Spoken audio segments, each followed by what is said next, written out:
ನಮಸ್ಕಾರ. ನಾನು ನಿಮ್ಮ ಚಿನ್ಮಯ. ನಿಮ್ಮೆಲ್ಲರಿಗೂ ಪೊಲಿಟಿಕ್ಸ್ ವಿತ್ ಚಿನ್ಮಯ ಚಾನಲ್ಗೆ ಸ್ವಾಗತ. ನಿಮ್ಮೆಲ್ಲರ ಅಚ್ಚುಮೆಚ್ಚಿನ ದಿನಕ್ಕೊಂದು ಮಾಹಿತಿ ಸಂಚಿಕೆಯಲ್ಲಿ ಬಾಗಲಕೋಟ್ ಲೋಕಸಭಾ ಕ್ಷೇತ್ರದ ಮಾಹಿತಿಯನ್ನು ಹಂಚಿಕೊಳ್ಳಲು ಇಚ್ಛಿಸುತ್ತೇನೆ. ಬಾಗಲಕೋಟ್ ಲೋಕಸಭಾ ಕ್ಷೇತ್ರದ ವ್ಯಾಪ್ತಿಯಲ್ಲಿ ಒಟ್ಟಾರೆಯಾಗಿ 8 ವಿಧಾನಸಭಾ ಕ್ಷೇತ್ರಗಳಿವೆ. 8 ವಿಧಾನಸಭಾ ಕ್ಷೇತ್ರಗಳಲ್ಲಿ ಮುಧೋಳ್, ತೇರದಾಳ್, ಜಮಖಂಡಿ, ಬಿಳಗಿ, ಬಾಗಲಕೋಟೆ, ಬಾದಾಮಿ, ಹುನಗುಂದ ಹಾಗೂ ನರಗುಂದ.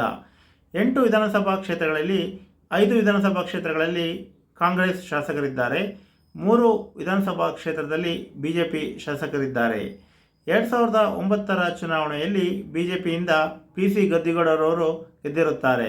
2014ರ ಚುನಾವಣೆಯಲ್ಲಿ ಗದ್ದಿಗೌಡರವರು ಬಿಜೆಪಿಯಿಂದ ಗೆದ್ದಿರುತ್ತಾರೆ. 2019ರ ಚುನಾವಣೆಯಲ್ಲಿ PC ಗದ್ದಿಗೌಡರವರು ಬಿಜೆಪಿಯಿಂದ ಮತ್ತೊಮ್ಮೆ ಗೆದ್ದಿರುತ್ತಾರೆ.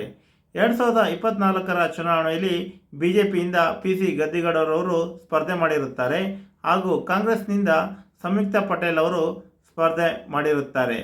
ಕರ್ನಾಟಕದ 2ನೇ ಹಂತದ ಚುನಾವಣೆಯಲ್ಲಿ ಮೇ 7ರಂದು ಬಾಗಲಕೋಟೆ ಲೋಕಸಭಾ ಕ್ಷೇತ್ರಕ್ಕೆ ಚುನಾವಣೆ ನಡೆಯುತ್ತಿದೆ.